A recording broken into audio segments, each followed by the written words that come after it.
Yes, indeed. Ten Hag is here, and welcome to another installment of the United Hour. I am President Chad, and in the house with me, we have a man from Central called CJ. We got Yo, Nicholas in the house, and we got Zachary in the house. How you Good gentlemen evening. doing today? Doing excellent. quite well, yeah. No, I mean, we have a lot of stuff going on in the football world, like Aston Villa just buying everybody, right? We have to talk about our own transfer um our own transfer targets. So we're going to be talking about that a little later. We're going to be talking about the English media already taking shots at Eric Ten Hag. They can't help themselves. But we're going to start off doing a little assessment of the past season. And more than the past season, we're looking to do um assessment of certain players whose career at Manchester United are ending, namely Paul Pogba, Edison Cavani, Neymar Matic, and the Jesse Lingard. So let's give these guys a grade as we move along. Good afternoon to Martin, Philip, and Joseph in the comments already. Um, Well, we know who that's for. Amy. so um let's jump into it. Let's jump into it. I don't mind. Let's start with the least controversial out of the three.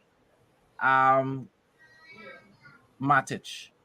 How would you grade Matic's career at Manchester United, CJ? Obviously, F is fail. You have A, you could go A plus, A minus, A, B, C, On and D, and then we get the F. We don't really deal with E's. honestly, it's like I don't know, boy. Matic is a tough one because it's like when he now came, you could see he was the rock at DM, but age caught up to him really quickly in certain times, and you could say he has a parent. So for me, I would give him a B. It You'll give, couldn't go anywhere with him for me. B. you'll give Matic a B. All Yeah. right, fair enough. And what say you, Nicholas? Um, I will agree with Cass in the comment there with a B plus. I Yeah. mean, he didn't have he didn't come to United when he was pretty much in his prime, more to the latter part of his career. But even self that was the case, he still served the club pretty okay. I still always remember the goal against Palace coming Yeah, out to boy. the end with that Yeah, that boy. You shot come from back. outside the box. Yeah, Outside, and outside is that boot, you know. that was more or less what secured us the Champions League for the following year. Yep. That was a beauty. Yeah. So No. I mean, he has done well. And I don't think I don't think I have a bad word on his time at United. He had put his head down. He did what he had to do at times. I know it was a little difficult with him because he's a little older now, but he did well in my opinion. And I think as well too, he was a player for his time here. There was never any drama. Mm-hmm. Yeah. I can't think of one Matic incident, one piece of bad news in the press.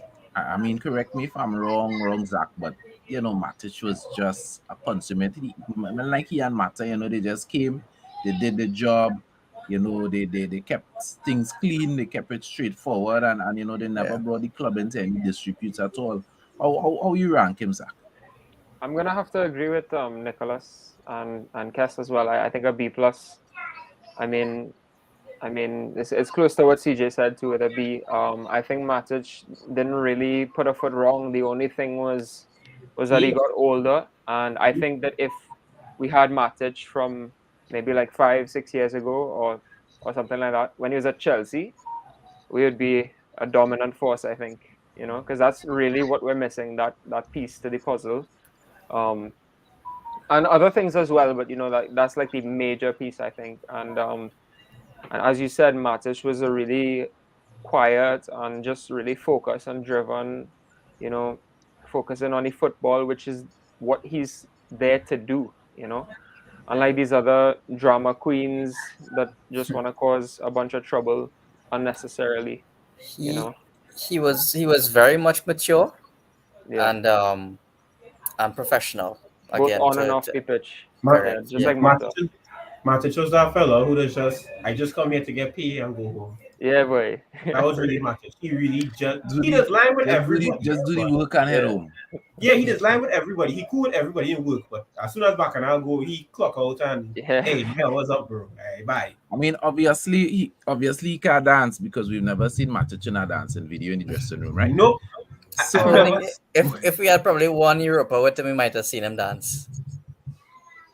I don't think enough. Matic have a TikTok account or kind of thing. I don't even think he has a TikTok account. Fair enough. Well, I mean, the man come from Warsaw in Serbia. For those who don't know, Yeah. Matic actually knows what it is to hear Hmm. bombs drop and live that kind of life. So, what can I say? When you come from different circumstances, you mature differently, right? Yeah. Yeah. So let's move on to the man youth project. Jesse Lingard. He won the Youth Cup, the Youth FA Cup 2011. He scored in a FA Cup final under Louis van Gaal. Though the truth be told, most United supporters doesn't even remember that trophy Yeah. because I remember. that whole I season with remember. Louis was so bad. And boy, You when know, he scored and danced at Wembley. yeah. Unpopular opinion, LVG. It was a boring season, but it wasn't the worst season. I actually kind of enjoyed that season. When you win silverware, it could never be a bad season, really. The worst season it could never be. Yeah, because the When man LVG win something. and he So, was handling most of the top six too. So yeah, and then I mean Jesse Lingard, he scored in the World Cup for England. Yep.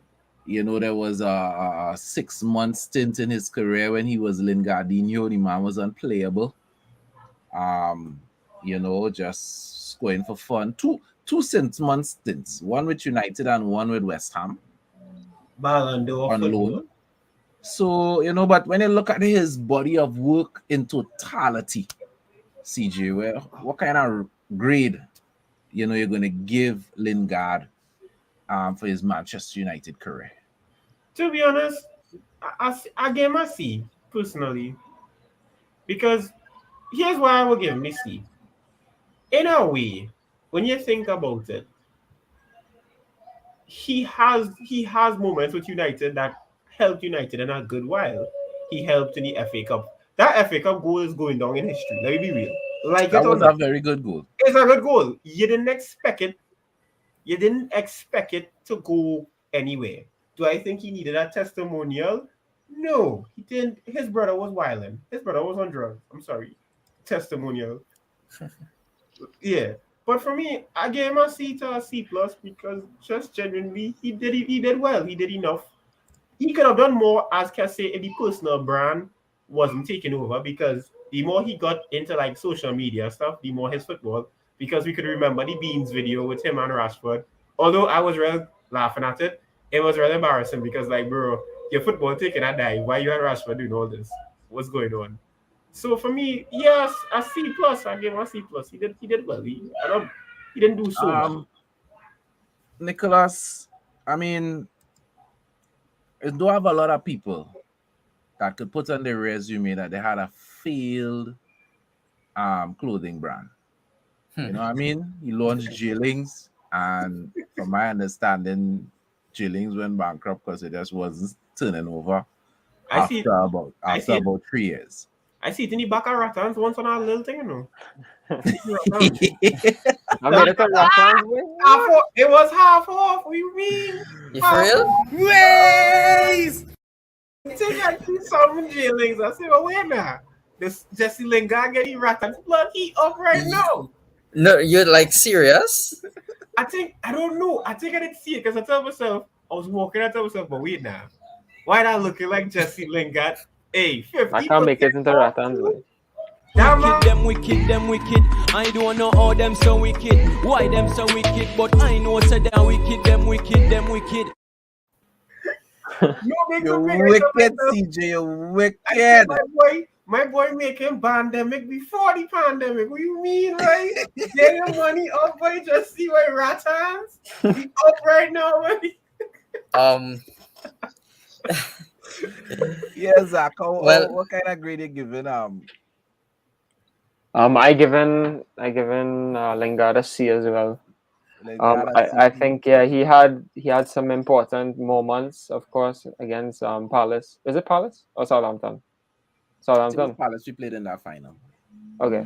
Yeah, that goal was crazy. I remember going wild for that. Yeah, some major goals he scored. He was on fire. I think when Ole first came in.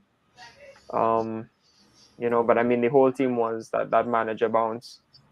But the thing is, he just wasn't consistent enough, and that's what you look for in players. You look for consistency in their quality, and I mean, you always saw that there was something there, but it just wasn't happening for him all like every week in, week out kind of thing. So Yeah. I'd give him a C. And what say you, Nicholas? I would agree with the guys and give him a C as well. I know I was now going to highlight what Carlton said about the social media. It's not that we knocking them per se. We Yeah. remember that Lingard isn't a young guy anymore as much as we might think he is. Potential. Personally, Yeah, but he looked like but a the thing, one person, man. but the thing is with the social media nowadays, you have to back up what Yeah. you want to post on social media. I mean, we would touch on another individual just now with who has the same issue. But yeah, I see because he did have some good contributions to the club. Don't forget, we celebrating these other young guys and for winning the Youth FA Cup. He did it at his time there at United. Then went on to do it with the senior team. Also got a Europa as well with the senior team. So he did get a couple of trophies at his time there at the club. Is it a lot to brag about? Not necessarily, because coming down to the ending up here, it was a little toxic. I know that's a popular word nowadays. So yeah, I can't say he deserve a testimonial, but No, Steve. I would just say Owen, I would just say thank you for your service and press. Yeah. I think he would do well at another club. Yeah. Like if he goes back to West Ham or that kind of move would suit him. Well, I hearing it have a lot of people. Well, not a lot, but I hearing a few clubs interested in Jared Bowen. Oh, okay. So he'll definitely get playing time if he goes back to West Ham. Yeah. We wish Jesse Lingard all the best. I agree with you all. Where, excuse me, Matic is concerned, I'd give Matic a B, and Jesse Lingard, I Feeling generous. I'll give Jesse a D. You know, The opposite. I know the average is C. No, Chad, you're wrong with that. No, You have to. let me tell you something. All right, at least a C minus. You know. If Jesse Lingard didn't go through his Lingardinho phase, Yeah. if he didn't go to West Ham and was for 3 months, right, the end of that season, the best midfielder in the league, having something like 15 goal contributions in like 9 games, some kind of crazy stuff with goals and assists for West Ham. I mean, the man had people running him down in fantasy like if he was, Salah. You understand what I'm saying? When you see a player go through those phases and then you look at his entire body of work, you ask yourself, well, why we really didn't see this person for most of this time? Yeah, 6 months here and 6 months. Jesse Lingard playing football with Manchester United since he's a teenager, Man have a large body of work. He not old, but he have a large body of work, and we could only point to 2 6 months and 1 final FA Cup goal. So for me, if he didn't have those 6 month spells and he was just consistent and go-to off the bench, player to get a lot of energy, I get a C. But you see them 2 6 months, that show me that you could have been better I think what I mean? think well, Jesse has to take A some man corrected me. responsibility. Jesse had the club since 9 years old. 9. You Right. understand what I'm saying? 9. I think Jesse definitely needs to take a lot of responsibility for his lackluster performance, because you have somebody who, don't forget, while he was at the club, it had people like Rooney and things still playing, and while he was playing in the senior team too. So if Yeah. that sort of professionalism and stuff couldn't rub off on you to a certain extent to buck up, put your head down and do the work, then is a you problem. No, but as I say, I not hating on Oliver to only C, And in the comments as well, everybody give him a C, but I just giving Oliver my reason for giving him a D. Right? So moving Well- on, let's go to the man Cavani. Mm, Cavani. I'll give him a D. Honestly, Sorry.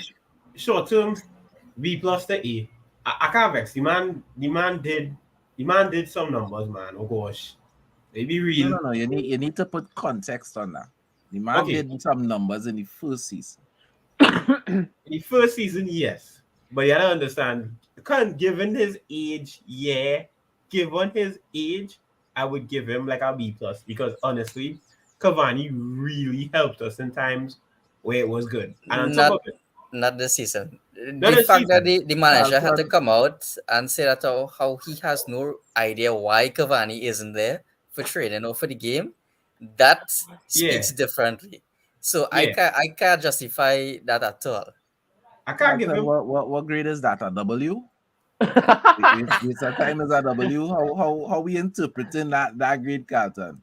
No, Yeah. but like the thing is that Cavani would have to take a C plus if anything. But the fact that like you can't be mad at him because he's injury prone. But I mean, the whole Anything. thing with him staying in Uruguay and or wherever he was and didn't want to come back. But I mean, when he was playing, the man was a true striker, and that's what we needed. And so I mean, I'd give him a C plus. So in C, let's break up Cavani, right? Right? Yeah. Quickly are going around the board. Cavani's first season for Manchester United. What would you give him, CJ? A. Yeah. Nicholas? It was different. B plus. Nah, So he had a everybody, A plus, right? I would The give him last B season, plus. this season that just finished, what would you give him, CJ? This season Well, alone. D. CXE kind of have ungraded because he wasn't really there. Nah, the man played enough. Ungraded. I would give him ungraded more than anything, but to be What is very this CXE? yeah, CXE wise, man ungraded. He didn't show up for a lot of the times. He didn't show up, boy. So for me, man's went from Cavani to Daniel or something. That man wasn't the same person. So for Alexis Sanchez. me, ouch. I was a tall he was a tall Alexis Sanchez. Yeah, boy. That was all he did was a piano. Like all man did was a piano, like it. Yeah, so it's a fail. So it's a D for me for this season. Yeah. So what And I would do is And take what about you? What about you, Zach? What? Oh, you mean Nicholas? Me? Sorry. No, yeah, this season. What would you rate This Cavani? season, yeah, I give any man a D for sure. But I mean, and you, Nicholas. the man I is give him made a of D. glass. I give him a D this season. Mr. Glass. So we have A's and we have D's. So then when we put those together, what we get? A C plus? Or Yeah. Yeah, C plus. Because 'Cause I- the A works like a SBA in that it break up his grade. So so the A turn and a D it convert to a C. So yeah, C. Now we had to get somebody who is an actual what do you call it? A character for CXC or something to An tally those invigilator? numbers up. Yeah, we not invigilator because it really tough, right? the only thing I would give Cavani a pass. So I would accept that C for Cavani because he broke the cursor for the number 7. I would love give that agree. yeah, you get a C because he break the cursor of the number 7. Right? Yeah. Yeah, the That's number it. 7 was heavy Because until the man really. Season 1, like everybody else, I agree. Season 1 is definitely a A. But this season, I mean, Wasn't there, boy. Man wasn't there, boy. CJ wasn't far off it when he say ungraded. It was that bad. Yeah. You know what I mean? His biggest moment was the Newcastle game where he got draw. Where he But, get the goal. But think about it. If he weren't made of glass or paper, this season he would have been an A again, I'm sure, because he is Yeah. a very consistent player. But you know, Let me tell you something, and that's the problem I have. Exactly what you just said there, Zach. I don't think it's a matter of injuries and this, that, and the other. You yeah, see, when he came out and he said, he thought he would have left if he had known Ronaldo was coming that late in the season. If it was earlier, the first thing he did when he heard Ronaldo was coming was he called his brother to see if he could get a move. Everybody just talk about if Ronaldo was the problem. And I think the point they miss is how the negative psychological effect Ronaldo had. Because Cavani is a consummate professional. Cavani play with men like Zlatan. Cavani play in big arenas with big players.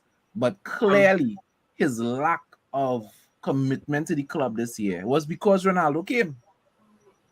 Clearly, right? And we see also when Ronaldo came, a drop-off in Bruno.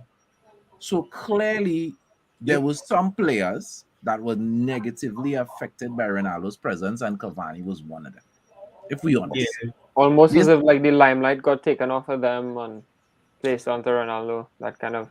and I sorry, I have when you're a big man and you're earning so much money, your feelings shouldn't be so soft. You understand? I could understand a man like Greenwood. Greenwood telling himself, I am here now, my star on the rise. You don't live your life. You burning out on the way down. You're still shining bright. Stars is shine bright, burning out. But you know what I mean? You on the way out and you come in and take my luster. But a man like Cavani, how you could allow Cristiano Ronaldo presence to throw you off your game so much? I can't feel So it. it's not, Chad. It's not that he's been injured for the majority. Yeah, he wasn't injured, was it? Bro, I wouldn't say injured. I would say unavailable. Yes, because there were times the manager said he don't know what's going on with Cavani. Ralph used to call it as he see it sometimes, and then it had a time he went to Uruguay and he requests more time. From my understanding, when he finished the game, he wasn't injured, right? You request more time to spend with your family, wherever, because instead of making the long flight back, and the manager give you extra time. And then when you reach back, he was unavailable for the game. The next game that we had coming up, even though we give you extra time, that caused you to miss one game. No. Mentally, Cavani just wasn't here this season. So I can't blame injuries. So yeah, C for Cavani. The man himself, Paul Labille Pogba. What grade? Had to be careful now, What grade are you gonna give Paul Pogba, CJ? Paul Pogba again. Now we have to remember that Paul Pogba had 2 stints at Manchester United. He had a youth stint where he won silverware with us, right? The FA Cup. We all know that Sir Alex Ferguson called him a unicorn. What? Because I think he was suggesting that, he just used to like to want to show out. He was all about style and not about substance. He couldn't stick around to be the star. He wanted to be the star now. He went to Juventus for free. He came back. To date, Paul Pogba is the most expensive player that Manchester United has ever bought. And he did get the Player of the Tournament award, if I'm not mistaken, in our Europa win with Jose Mourinho. Am I correct with that? Yeah. Yeah. Right? He was Player of the Tournament. So Paul Pogba has had success on the pitch for Manchester United. Overall, when you look at Paul Pogba's body of work, what grade would you give him, CG? I mean, at least, well, Kessie, he pushing P, so P for piss, Paul for Kess. But honestly, in the grand scheme of things, I don't know. Maybe I want to give him a, in terms of his quality, C. Yeah, is a C. In terms of expectation, it was C. In the sense that, yes, he still gave us trophies, yeah, but he didn't really do what he was expected to do. Like, let's be very honest about it. And I'm not saying anything. People would want to say, well, Paul Pogba couldn't play his game because he didn't have quality players around him. I understand that. But at the same time, let's look at it from this. Even when the same players who people say was not Paul's level, they still came to the challenge and still fought for United. And Ole's, look at Ole's first season. People like to blame Fred and McTominay, who are not supposed to be starters at all, at all. But yet, these men held on the fort till December, and then they, with the addition of Bruno Fernandes, they went and with the levels. So for me, it was, I think what gets people with Paul Pogba is that he could have done so much more if he would have worked harder, but he didn't really want to work hard. He just wanted to be there and do his thing. And people tend to forget, and people would argue, well, he used to work real hard at Juventus, but at the same time, that man was in our midfield with Pirlo and Marquinhos. Marquinhos and Khedira. He didn't have to do much. He just had to play his game. Rome. And it's the same situation with France. When you have Kante playing like 3 men running around the pitch there, how much defensive work Paul Pogba had to do for France? Not many. Not many. So was it great? For me, see, I ain't gonna say I can't say FSC. So I agree with CJ completely. Pogba is a man that just hasn't been consistent, and he just doesn't work hard. Like, you can see there are players who might not have the talent that Pogba has, but you could see that they're actually like trying hard. Like, you could go and find a man playing for Luton Town who has maybe not the same talent level as Paul, but he would put in a shift. He would work his ass off, and it might not get anything for it, but at least it shows that he's dedicated and wants to help the team out. I can think of a lot of times that Pogba just dilly-dallying on the ball. I mean, there have been exceptional moments from him, but again, same thing with Jesse, not consistent enough, and that's what we need in our team. And as CJ said, when he was at Juve, he was able to just roam, and he was just playing wherever on the field, and he had those quality players next to him. But you see players like De Bruyne. De Bruyne works hard, he has the talent, and look at the way he has reached. If Paul had that same desire as KDB, as Salah, as these other players who have the talent just like him, he could actually be better than KDB. Exactly. And trust me, don't have a lot of people in this world that we could say could be better than KDB. Exactly. He's just somebody that you can't put into a team and expect him to carry the team. That's the problem with him. So I mean, I wish him luck wherever he goes next, no matter what. Yeah. Nicholas? Yeah, I would have to give him a C as well. Everybody. I didn't give my grade. Sorry. I think like it's a C. C minus. C minus D. Yeah, in between that. Looking at the time Pogba has had at United, nobody can justify really Pogba getting above a C, because managers have come and gone while he was there. They didn't look to build the team around him, which I think would have brought out his full potential.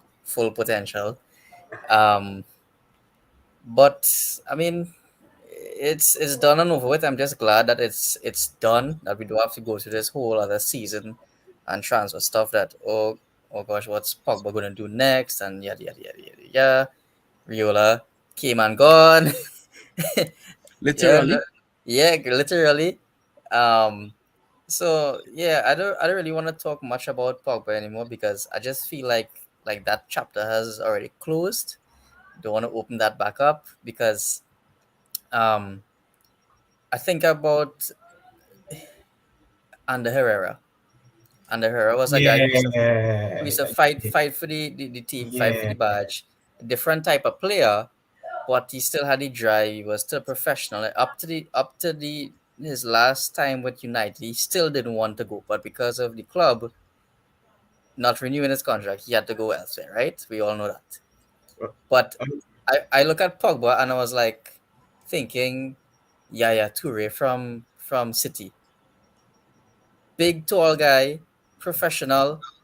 But Yaya Toure, you got more to Yaya Toure, who is not as skillful as Pogba and that kind of thing. And Yaya Toure would have contributed more to his team than Pogba yeah, would whole with game. his, right? Yeah. So I mean, I know it's different types of players I'm comparing him to, but these players didn't have the talent that he has. Sorry, and if he could have showed some more commitment and fight, I think his time at United would not have been stained as much. Well said. Yep. You know, Gregory say we get more out of Fellaini than Pogba, and it's scary, but it's true. You know, that's actual a factual statement. You know, Fellaini has so many last minute winners for United. Come on and score in that header in the He last on this- 10 minutes. he beat Juventus already. You know, my challenge with Pogba, again, the same way with Jesse, I have to give Paul Pogba less than you all. I actually gonna give Paul Pogba F. F. And A yeah, whole yeah. F, boy. And there are two reasons I'm giving him a F. One, when you are the most expensive player at a club, you don't just get judged on your capability. You get judged on your price tag. Mhm. We make too much mistakes for Paul Pogba. Too much excuses, sorry, for Paul Pogba. Talking about he ain't get the right players around him. Bruno Fernandes dropping a mediocre Manchester United that was struggling against teams like Burnley. And Bruno Fernandes was a revelation. And on top of it, When Paul Pogba wants to, yeah, around he those will- very same players, he would turn on the flare like that game against Manchester City. Right? Playing with the same players, he could lift his game, but he didn't do it consistently. And then you add that price tag on top of it. So Paul Pogba grossly underperformed for me. 2 years ago, when we were doing this program on Sports and the Word, I said Paul Pogba had attention deficiency syndrome, and men thought I was being mean. And I was telling them, no, Paul Pogba could go to the World Cup and look good because it's 6 to 8 games. But putting it down consistently throughout the season is a challenge for him. He just, he still has like a child's mind.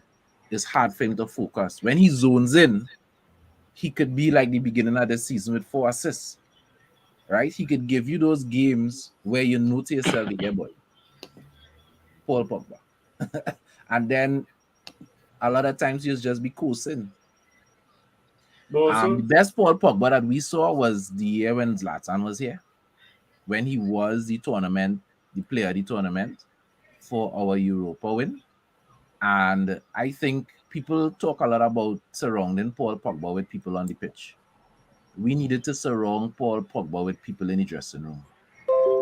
Zlatan was a leader, and I think that helped keep Paul Pogba focused and helped keep him in his zone. And when Zlatan left, he became a leader in the dressing room. And then it became a dancing dressing room and a social media dressing room. Some people are just destined to be followers. Followers, correct. Yeah, so Also- he didn't need as much as people talk about what he needed on the pitch. I think if the reason why Juventus was able to get the best out of him was because they had Pirlo, not just on the pitch, but off the pitch as well. Yeah. You understand? To keep Pogba in check. When Pogba had free reign, the wheels came off. At least that is the way I look at it. Right? Because the Paul Pogba when Zlatan was here is not the Paul Pogba that we have seen when Zlatan since his first season. I think that was this Zlatan's season, second right? season. This one? Yeah. Yeah. Yeah. But You also, if you look at it in his first season, people Rooney say, was there too, right? yeah. And And first it's season, leadership. He had strong leaders around him, and that helps his on the field performance. yeah, but the thing with it also too is when people look at in sense of he didn't have proper players around him. Let's be very honest. He had enough players. Let's look at the midfield. Okay. And Herrera wasn't the greatest, but it was a fellow who still worked hard to the point that if given the chance, the man would push. I would love him now. Exactly. That time, yeah, that And on top of it, we had a Marcus Rashford who was also young, but under Zlatan as a city leadership, he was doing numbers. He was being brilliant, and I feared for Rashford for when Zlatan came in, but he was like different player, and and from what I heard, it was a highly motivated dressing room. So at some point, things just dropped off, and that was it. And he dropped And off. that shows the lack of mental strength in these players. Because when things not going good in the dressing room and or you lack leadership that Zlatan brought, the wheels just fall off. Your talent on the pitch, your performances on the pitch suddenly No, you're underperforming. Just like Bruno Fernandes now, Ronaldo Oh. come and suddenly you're underperforming, like you're going in a shell. What kind of mentality these guys have? They seem I very would like weak. to I would like to add to what you're saying, Chad. Let's make a comparison between Zlatan and Pogba, right? Just the mentality. Everybody used to say, well, was saying that Jose Mourinho was the big issue at United, right? If you have a professional like Zlatan, a man would literally came out and said, "I will run through a wall for Mourinho. I would take a bullet for that man on the field."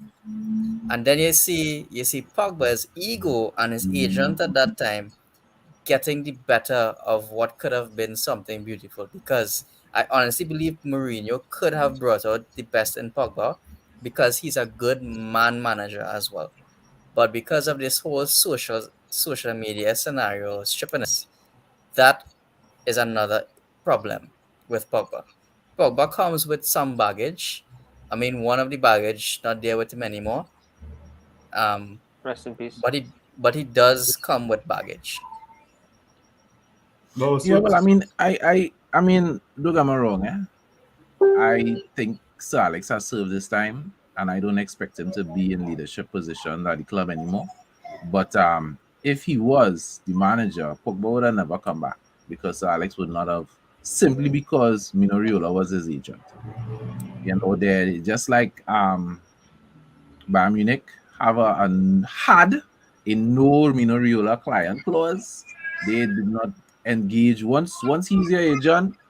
Don't even bother. We're not interested in you because we don't want to deal with him. Sir Alex was the same thing. Pep Guardiola as well. Traditionally doesn't want to have anything to do with him. I mean, City still went and got Haaland, but then City chasing a Champions League, so I guess they would break desperate. And I break mean, some they of don't Pep's personal rules. they don't have to Okay. deal with him anymore. Well, true. So, guys, we had this week was such an exciting week. We had the real full unveiling of Eric Ten Hag and stuff. And I wanna quickly ask you all. I know it could be a very lengthy topic, but I wanna ask you all what you think would be what does Eric have to do with this squad? And let me contextualize the question. Eric Ten Hag said that this squad came second a year ago. So clearly in his mind, something went wrong. It is not that the squad lacks ability. Yes, this squad needs to improve to compete with the likes of City and Liverpool, but there's talent within the squad. So we get the impression, also because United hasn't started to make waves as yet, we have Aston Villa buying like about 3 or 4 players already, including some of the players we were interested in. The signed Right. Kamara today. And So, Diego Carlos. right? So you have to, one other, we have Chelsea who can't officially buy anybody, right? Jules Koundé, so people making movements, right? You have City, excuse me, with Haaland, and we inquiring on players. We're going to talk about transfers next, but we seem to be a little behind the 8 ball. And I get the impression that that is because Ten Hag is not going to try to buy 10 players.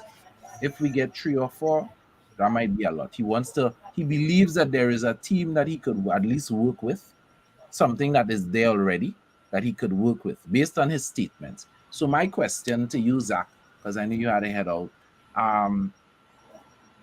what does he have to do with this squad in your mind to be successful?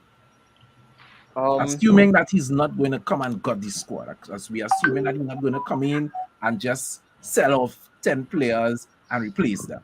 Assuming that we're only going to lose probably 4 or 5, players. What does he have to do with this squad? I think a lot of it is to do with mentality, talking to them, man managing, giving them an idea of the plan that he has for the future and for the better of the club. He has to try and get the passion into them, and that's something that I find that a lot of the players are lacking. It's all about social media and not about the playing on the field. I know that Ranić, he didn't have much time to develop the team, and so I mean it's going to be a difficult task, but it's all about, to me it's all about like to do with the mentality of the players, because they have the passion, they have the talent, well, most of them I think, and yeah, it's just about getting that plan across to them and how we can help the club in the future, get better. So all right, cool. Nicholas, what say you? Well, I was telling someone to not don't be too surprised if they don't see us getting less than 5 players, because honestly, hear me, Ragnick. Ten Hag is not the type of guy to just go out and buy a ton of players. That's not his style. I know Ajax is not a bigger team than United, nor do they have the same funding as United. But his style is to As far as their strength within their league, they spend more money than the other teams in the league. yeah. But I mean the amount of money that he could have. I don't think Ajax was going to spend 80 million on one particular Of player, course not. Mhm. right? So that's what I mean by they don't have the spending power as us, well, in England. But I saw Kern actually brought up the whole issue with the scenario with De Jong, and I think Ten Hag has 2 or 3 key players that he needs to get in as essential, and then if he does not get the rest, he would use what he has to at least build towards the season after, because we have to be realistic that we're not going to be competing for any trophies next season. That even though we in Europe and whatever, this is not a trophy competing season that's going to be coming up. So we need to get that out of our heads. It's going to take time, and I think we've waited a while to get success. So I don't think we should be angry to wait just a little longer for that success to come. So I think about 3 players he's more than likely gonna get. Timber, I think he will more than likely get Timber. The midfield, I'm not sure of. Might be Neves if De Jong doesn't come. If De Jong does come, I don't think we will get Neves again, and maybe a right back. I don't see us going and spending a big ton of money on any strikers and stuff for next season. Let me just read a couple of comments here, because we have some really interesting comments. People that listen to the program and view the program, they're very knowledgeable on football, I must say. So Carlton is saying the first thing he needs to do is get Bruno to stop trying to play like KDB. Kes, Ten Hag. Yeah, well, we're going to talk about transfers in a little bit, Kes, so that was something that's going to come up. Peter Lewis is saying fitness and work rate. right? Ten Hag giving some a chance because he knows the budget can't buy 11. And that's true. Buying 11 players is very expensive, even if you don't go from the most premium targets. Good players are like 30, 40, 50 million dollars, right? Multiply that by 11, that's a lot of money in one window. Um, Martin Phillip is saying first he has to get rid of some of them. He has to incorporate the youth, and people have to know that everybody have to fight for their place. And yes, I still think we can pip a Carabao Cup, but realistic target is top 4 next season. Now let me say this. Oh, you didn't ask me. Was that CJ? Oh, you didn't ask me what the Ten Hag thing. Oh, sorry. That's what's happening. think You spin a wrong and you end up on the bottom. Yeah. Talk to me. Nah, I just keep it simple. We just need to be realistic because I see people complain about how we are announcing anything I read in principle, but y'all have to understand this. In a major shift change, you don't get instant workings. So, for example, the Marina agent from Chelsea, when she now came in, she didn't just start to buy players. She came in, she saw what it was, she understood how the thing worked. Because even when you put people who we pushed out, thank God, and bring them in, people who are football, people in football, people in business, they need time to really and truly get adjusted to the system, get adjusted to things, get adjusted to their workplace. Because for them to start doing business, you had to be either real good or you just going into this market real blind. And they can't go into the market real blind. So they need their time to just get things in order. And for me personally, I feel Eric Ten Hag probably, even if Eric Ten Hag is working, what I got from the interviews and everything, he's not really letting a lot of things come out. And we should be grateful for that because in a season full of more leaks than a road paved by Wassa, you want a lot of things to be private. You want people to work in silence. You want your club to do things and plan out something so long to make it work out. So transfer wise, I don't see us getting a full team, but I could see us getting people who are part of the team that would encourage a work culture that is motivating. And I think that's what Eric Ten Hag is going to do because he's doing a full depth basis on the players. He's looking at their personal lives, their social media, their family life. He wants to know these players personally so he could see what makes them tick, what makes them move. And that is all it is. So for me, I think Eric is on the best place. And I couldn't complain at the current state, honestly. One of the things I think we have to appreciate is that, yes, I think Ralph would have given Eric Ten Hag very detailed breakdown of his experience with these players. But we know that a lot of players didn't respect Ralph because they knew he was only going to be there for 6 months in that position. So Ralph never had the authority and the influence that a manager needs in a dressing room. So Ten Hag is like, yeah, I'm going to take on board everything people are saying to me, but I have to make my own assessment. So he's going to make his assessment when he sees the players at the end of July and at the beginning of the end of June, the beginning of July. And I understand that you want to see the players for yourself, and then it does mean that Manchester United may some players where he sees their deficiencies, we may get 1 or 2 transfers by that time. But most of the transfer business is obviously going to happen late because he needs to see these players on the practice pitch, probably see 1 or 2 of our warm-up matches to decide here what this person is not going to be up to the task. What do I think Ten Hag has to do?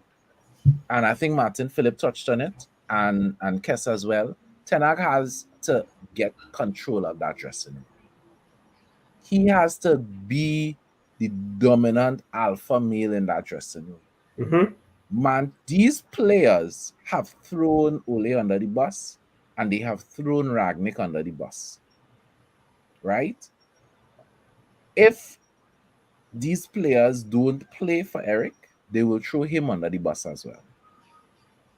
You could have the best technical ability. You could bring the best system.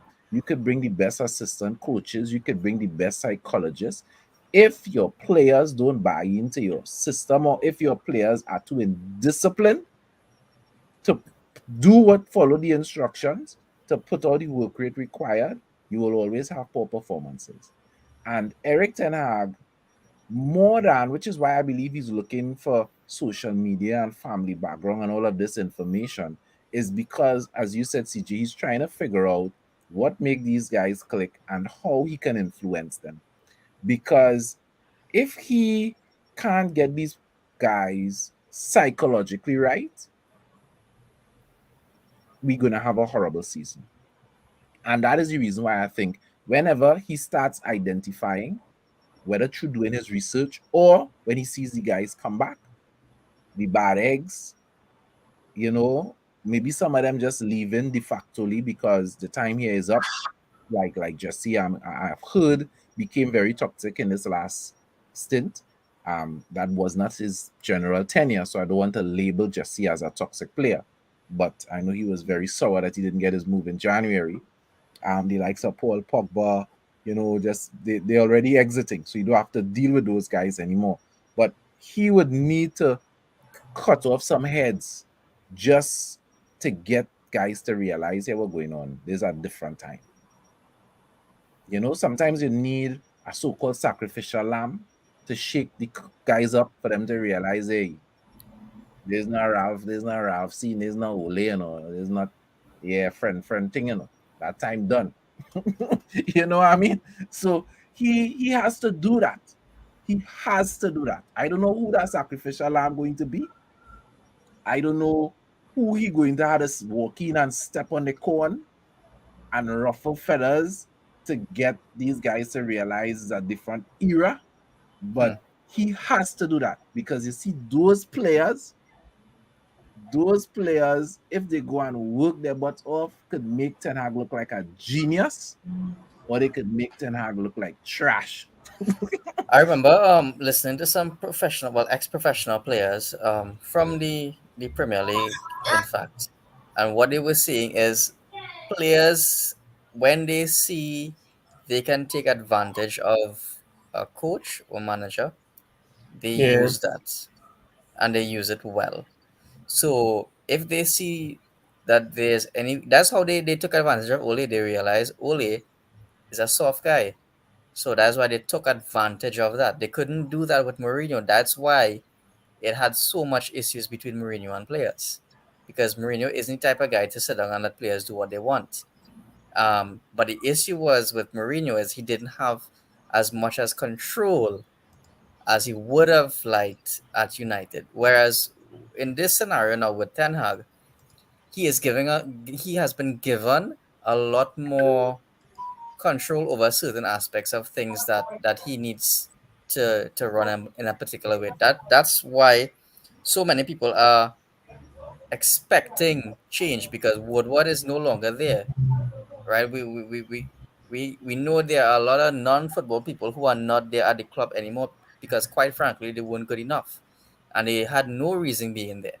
So I think with the structure that Ten Hag implements, whether or not these guys play good or play for him between now and whenever the season starts, I'm sure Ten Hag would have a sit down with the owners or board members or want to be like, hey, you all need to let me go and get this guy or that other guy because quite frankly is you're giving a guy a piece of iron and say, hey, go fight a war with that. It's not gonna work. So like I was saying, I don't wanna say that I expecting a whole lot from the team this season, but it's really for this season is really for Ten Hag to get his fingers into the team, into the soil at United, and grow the team that he needs to be to play for. Also too, in a sense, we need to. In a way, yeah, we're talking about the toughness too. Like, there's a lot of toughness, but I think when you look at Eric Ten Hag and people look at his ruthlessness, people tend to forget that he's a very, very reasonable guy as well. In the sense of, okay, take for example, I will say with the Mourinho season, it was that everything was just not working out. But we also need to look at it in the crazy part of, let me be real. In a toxic situation, Jose Mourinho wasn't going to be the most level-headed guy. That man was aiding in toxicity. Let me be real. This man was calling out players. You don't do a work report and call out players and call out your worker by a government name and shit on them. Because in the real world, you're getting right up as a boss. Let me be most honest. I think Yeah, but what you see the thing with that is Ralph was also calling out players. yeah, Ralph but just Ralph here's the did crazy thing. business. Here's the crazy thing. Ralph was doing it in a very smart way, where it wasn't very much destroying, or it wasn't a petty route.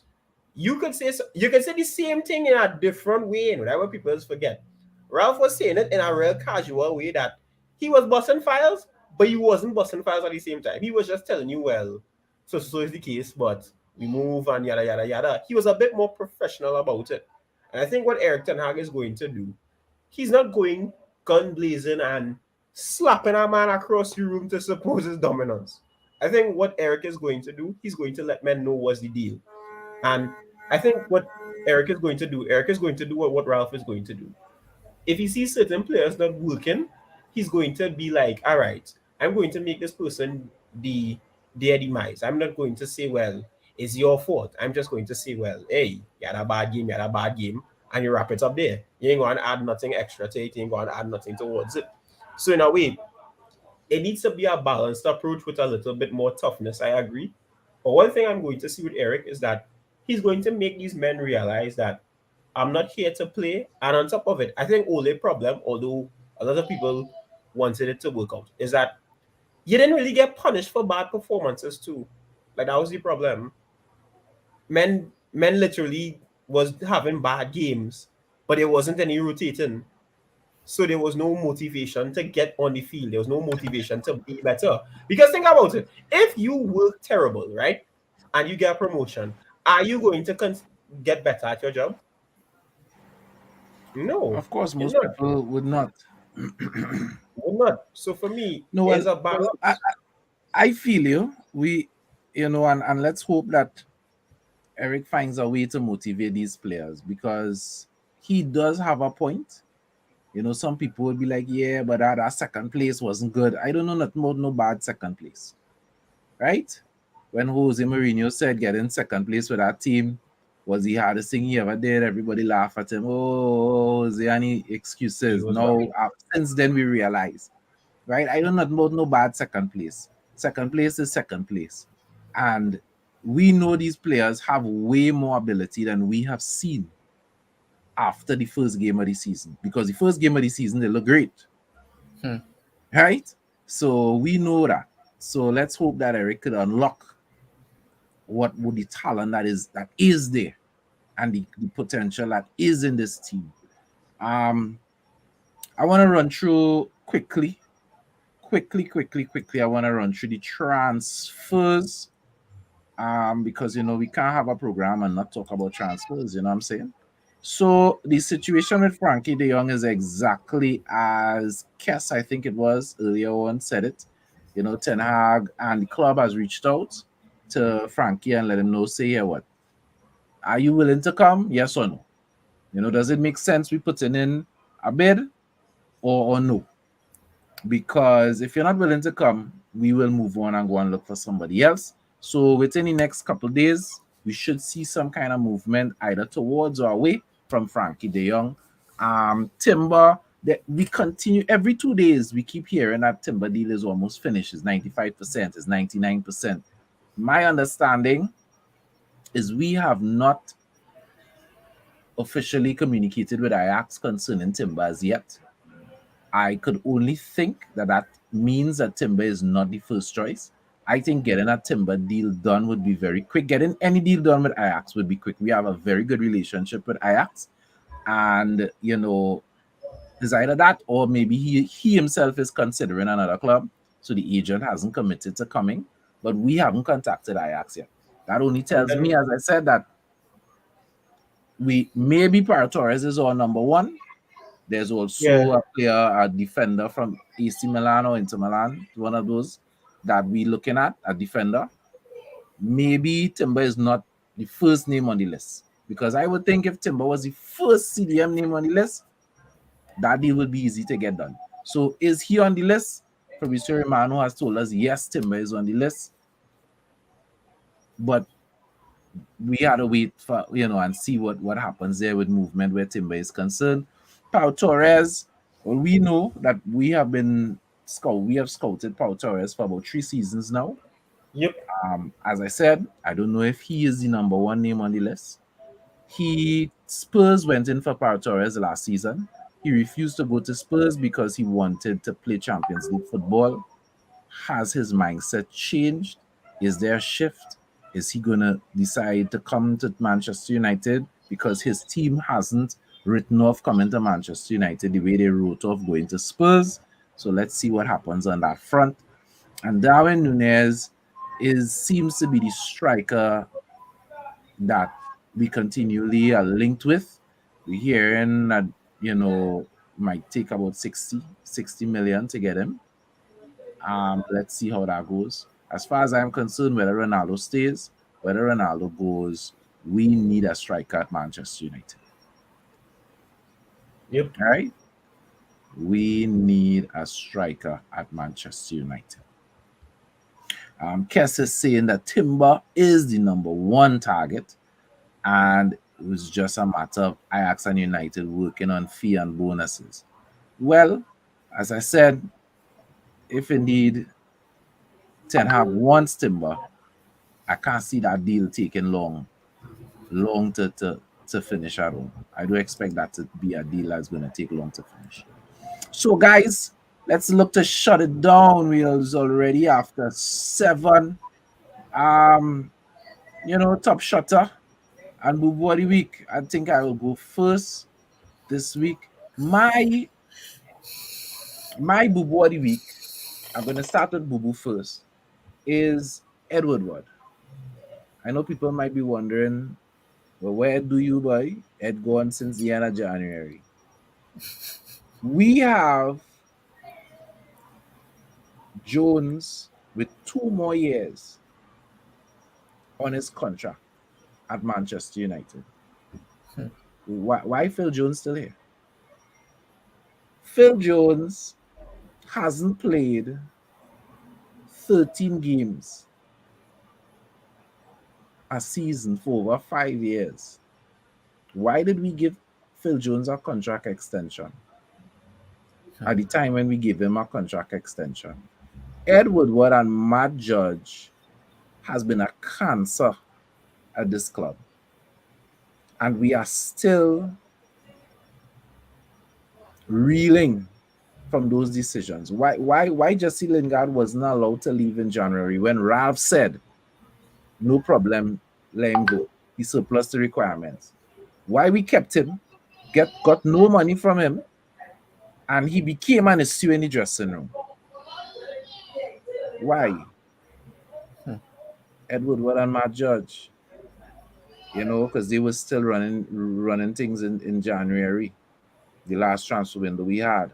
Didn't give Ralph any support in terms of doing something in the transfer market. So my boo-boo, when I sit down and I look at Manchester United's roster, and I look at the problems on the roster, I just see Ed and Matt Judge all over it. And I just was thinking about it today. I say, you know what? It had to be my boo-boo this week. You're not here, but, I'm person cast a long shadow. Yeah. Yeah, that's Ed Woodward. The problems in the club, you could still see where they originate. And that's Ed Woodward and his team of bankers. Right? Because that's what they're good at. Running a football club. Whatever, right. So that's it. My top shot of the week is big man in the business like Mbappe, I have heard about player managers, right? I think we've all heard about that, right? I've never heard about players director of football. So Mbappe is really setting new levels to this thing. You understand? New levels. Everybody thought, Ronaldo and Messi set levels. He set new levels. We're not talking about performances on the pitch. We're not saying Mbappe may ever reach the status of Ronaldo and Messi on the pitch. However, his influence at the football club, nah, I don't think it ever had a player in No, man. history that had That that man- kind of influence that Mbappe has right now. So my They top say- shutter, Yeah. real top shutter this week is Mbappe. This- You want to go They next, say CJ? Mbappe- They say Mbappe is the most fit sporting director they ever see, you know. Yeah, for Because sure. He should be. It would be too easy to call Manchester United Boobo of the week. So, Boobo of the week, I'll take shade is Liverpool. Tough, boy. It's tough. The top shot of the week is the fella who gave the news of the Liverpool stand that Manchester City was drawing. Top form gravy. If you see all them fans, Salah was celebrating the goal. Hey, it was the greatest April Fool's trick that wasn't on April Fool's. Hey, I was smiling ear to ear. Look at them fellas there. Well, they thought they had something, but for me, I would agree with Mbappe for top shutter because I never see a man finish two teams so good. So good. This man literally would take the Real Madrid deal and show PSG, hey, look what these men paying me, you know. Only I do better. And guess what? PSG did better. This man don't have to play football again with the set of money he's going to make if Yeah. PSG doesn't mash up on itself, because let's be real. In 3 years, the man making money that his grandchildren might need to finish spend all. Yeah. This man have the sporting directing power to send Messi to Crystal Palace and all, yeah. That different. If anybody fall out with Mbappe and say he ain't doing nothing, so men want to go Everton next season, say it again. Tell me, say it with your chest. Nobody can talk to that man in the dressing room. Dr. Nicholas. I think the boo-boo of the week is myself, because I got bamboozled into thinking that Mbappe was taking the Real Madrid deal. If you could recall from last week's session, I said, well, hats off to Mbappe for following his dream, sticking to PSG and saying money is not the issue. And then my boy was like, oh wait, there's more. Call the ambulance. But Yeah, not for me. I got severely bamboozled by Mbappe. But wait, what you do? Such is life. I really wasn't expecting that U-turn. And I mean, yes, you're hearing so many talks come out of PSG now. I see they in for another one of Real Madrid's player, Tukumendi. Just today I saw that. Then I seen as well that they are okay to part ways with Neymar should an offer come in with him for him. So yeah, Mbappe just running the show right now. But I'll call myself the boo-boo for that. And top shotter of the week. I was gonna say Gundogan because he really rallied City to the Premier League title win. I was knocking up all kind of thing watching that game on last week, and my wife was like, "Why you supported City?" So then when I explained everything, she's like, "Oh, okay." But yeah, man, yeah, for that 90 plus minutes, I was rooting for them. Just like this weekend, all of us going to be Real supporters. Yeah, because you see, I can't even say for a day. For 90 minutes, we're going to be Real supporters. And this is the thing, and people are like, "Oh no, you're supporting a rival." I was like, "No. You have to go with the lesser of two evils. City are the lesser of two evils. They are in terms of- rivals. And they yeah, are rivals. yeah. City So Norwich. City Norwich. They ain't really. I always tell people it doesn't matter what. I will never ever support Liverpool. Definitely, City will take top shutter. Well, Gundogan and City will take top the shutter. only time we'll support Liverpool is if another club, City, Chelsea, no matter who, could probably get a treble or quadruple season. Yeah, And that was Liverpool is the team to stop them. That is the only time. But other than that, fire for Liverpool. because you have to look at it this way, right? there's no way Liverpool could claim they could get a treble this season because they haven't won the Premier League, and there's no way you could call it a quadruple either because I mean they're win 4. True. That is true. It's not really a treble. No, well, is what they call it a Pongland treble. Mickey You Mouse know, treble. because they did win the League Cup, so they are going to win 3 trophies. But who cares? No. They're not winning 3 trophies. They're winning 2. Well, sorry. Yes, I'm jumping ahead of myself because hopefully Real Madrid could do the business. To be honest with you, I tired see Real Madrid in Champions League finals. I being real honest. I real tired see them. But When you're that good, yes. Huh. Can't fight that, yes. I really can't fight that. I want United to reach there openly. We got to be in them kind of levels, man. For sure. So, gentlemen, we're looking to shut it down. Thank you all for being part of the United All. A lot of real involvement, a lot of communication, a lot of comments. Please like the video. Please share the video with you. We all know you have United supported friends. Come on, let's make the program more popular out there. And remember, Red Devils, we don't die, we multiply. And Ten Hag